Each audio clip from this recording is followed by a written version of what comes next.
my deen. Islam is my way.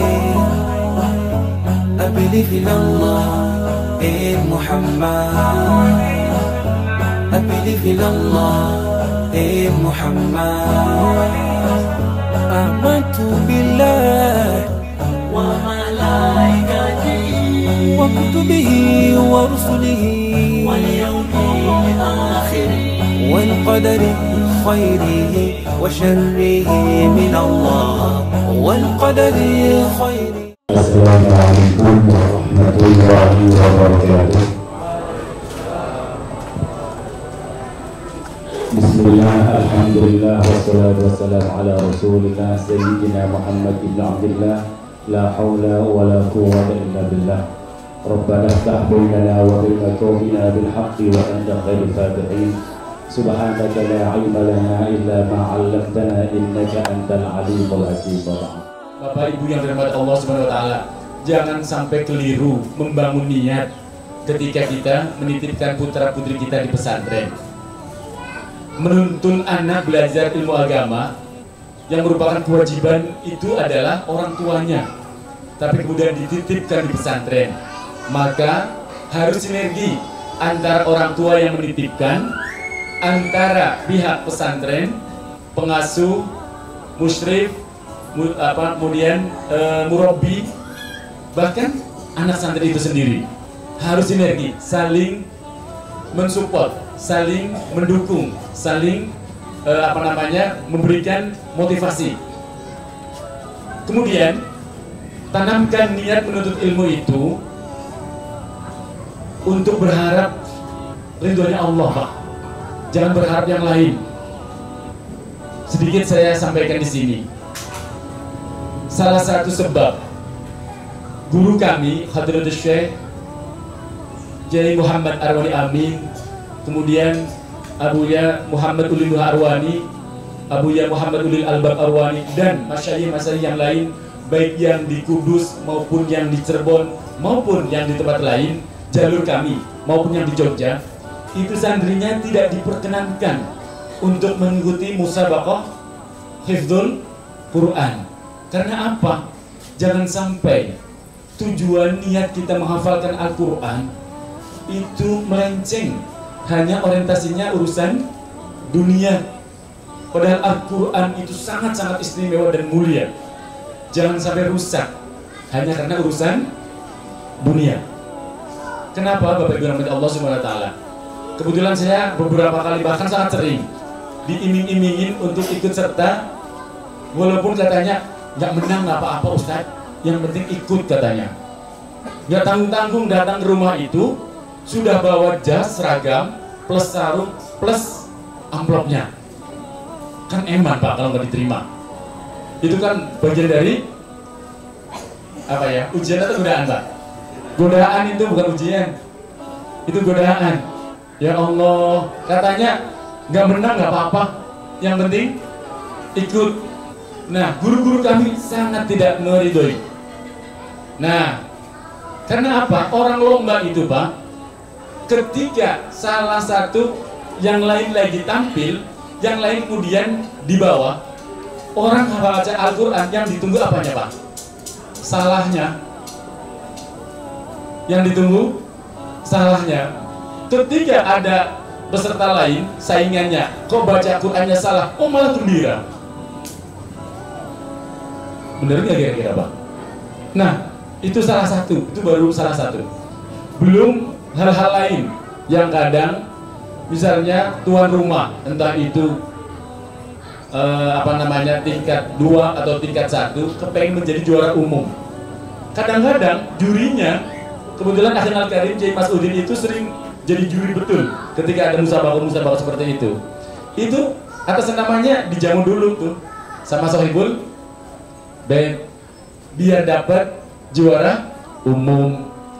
Jamuan Pak. Kalau bahasa orang sekarang entertain, dikasih entertain dulu. Akhirnya apa? Menghalalkan segala cara. Itulah yang kemudian menjadikan salah satu sebab guru-guru kami tidak merestui, tidak mengizinkan santri-santrinya ikut musabaqah. Nah, karena apa? Al-Quran tujuannya lebih dari sekedar urusan dunia, tapi akhirat, Pak. Walaupun ada yang bilang hadiahnya haji loh, Ustaz. Bahkan sekeluarga, haji berapa sih, Pak? Haji plus itu paling 200-an. 2 orang baru 400. Mau ditutur dengan surganya Allah? Terlalu murah, Pak. Dan Allah udah mengancam, wala tashtaru bi ayatillahi samanan qalila.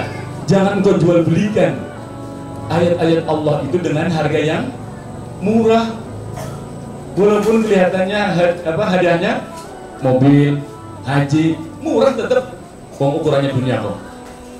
Jangan sampai tujuan agung yang berharap ridhonya Allah agar kita kelak dapat syafaatul Quran kok kemudian ditukar dengan urusan dunia. Teramat sangat sayang. Itu salah satunya.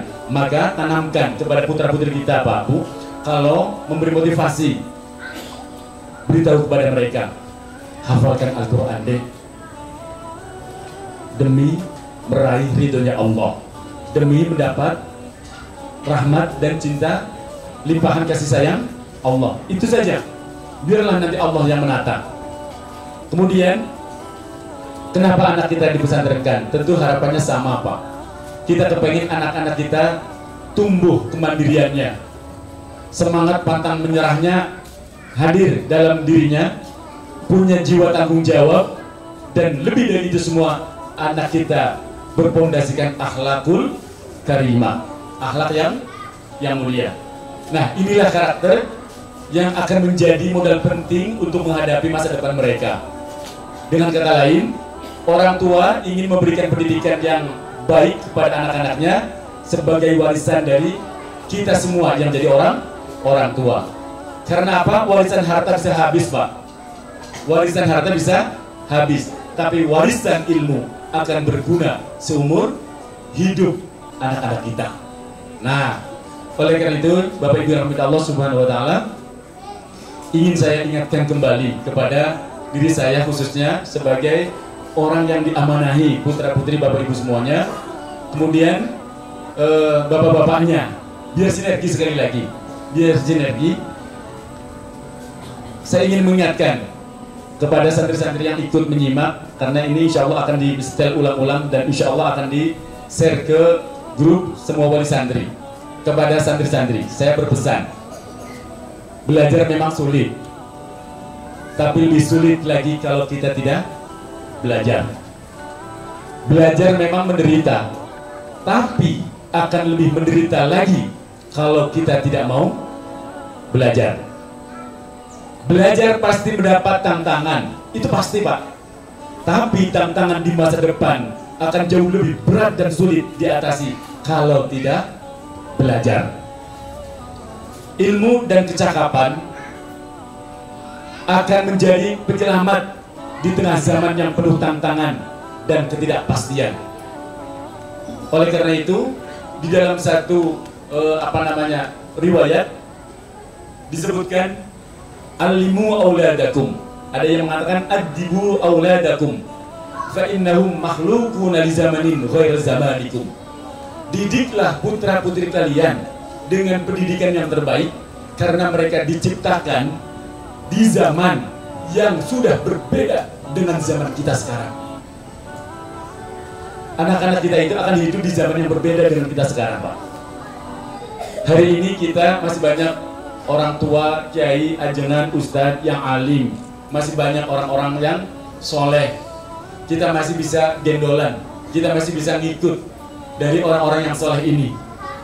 Tapi ketika beliau-beliau sudah mangkat, sudah wafat, kemudian diganti oleh generasi yang akan diteruskan oleh anak-anak kita, kemudian tidak dibekali dengan ilmu yang semestinya, betapa tidak ruginya dunia, bahkan sampai akhirat.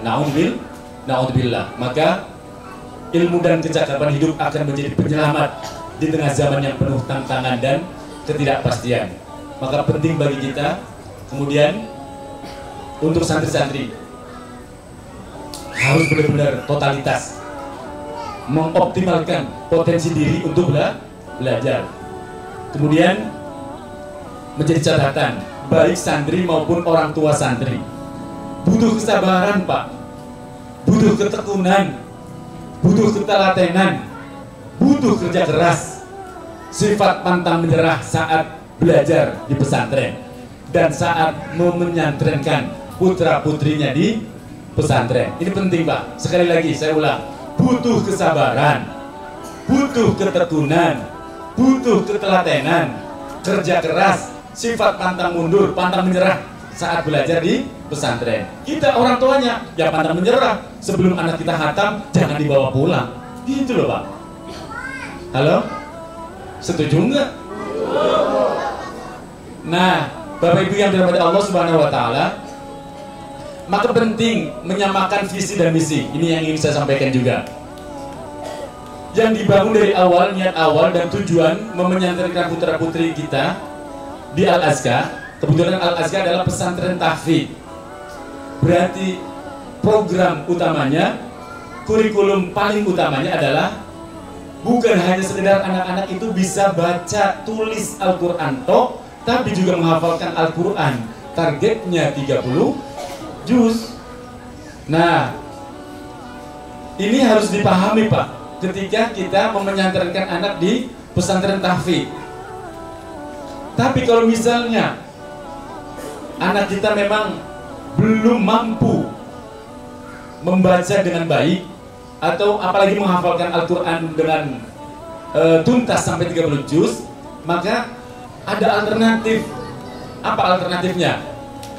Harus punya target kita semua, baik pengasuh, pendidik maupun orang tua. Anak-anak kita belajar Al-Qurannya harus sampai benar-benar nazornya, binazornya sampai benar-benar fasih. Dan minimal banget punya hafalan surat-surat pendek. Minimal juz 30, juz 29 harus untuk bekal ibadah mereka masing-masing, Pak. Karena bebannya berat loh. Putra-putri Bapak Ibu kalau sudah lulus keluar dari Al-Azkar, ketika anak-anak ini kemudian bawa ijazah pesantren Al-Azkar atau SD, SMP-nya lah, dilihatnya ketika melanjutkan di pesantren lain, SMP atau SDTQ Al-Azkar, sekolah dasar tahfidzul Quran, atau jenjang SMP-nya sekolah menengah pertama ada TQ-nya loh, tahfidzul Quran. Nah, pasti sekolah yang akan menerima lanjutan dari Al-Azkar ini akan melihat, kamu dari pesantren tahfidz deh.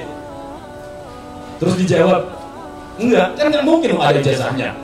Dijawab, iya. Kamu hafalin Quran dong. Sedikit, misalnya. Kok sedikit? Saya belum ngapalin Quran sampai selesai. Berarti kamu minimal bagus bacaannya. Pasti akan ditutup begitu loh, Pak, di tengah masyarakat. Nah, hafal enggak, baca Al-Qurannya masih belecetan, matang semuanya, Pak. Paham maksudnya matang semuanya, Pak? Si anak itu kemudian dianggap gagal. Loh, belajar 3 tahun kok nggak bisa baca Al-Quran dengan baik, apalagi hafal. Lebih parahnya lagi, Al-Azkar berarti tanda kutip, kok nggak bisa menghantarkan anak-anaknya, anak didiknya. Jangankan kau hafal, baca saja belum baik dan benar. Itu beban di kami itu luar biasa, Pak. Padahal anak-anak yang belajar di sini itu macam-macam. Kami belum bisa benar-benar disiplin menseleksi calon santri yang benar-benar masuk ke Al-Azkar, yang benar-benar seperti pesantren-pesantren lain. Di Al-Azkar semua yang mau nyantren monggo. Kalau ada seleksi itu hanya pengkelompokan. Yang masih nol banget, yang sudah tahu huruf, ada yang sudah baca lancar. Gitu saja, bukan untuk diterima dan tidak diterima. Nah, Bapak Ibu yang dirahmati Allah Subhanahu wa taala, adalah tantangan yang tidak ringan bagi musyrif tahfidz, guru kelompok loh, Pak, Bu. Jangan dikira ringan. Mereka harus nuntun satu-satu bagi anak-anak yang masih nol banget. Gitu loh. Nah, sampai kemudian bisa baca. Mereka juga di pressure sama saya. Ustadz-ustadz itu diawasin oleh kami, Pak.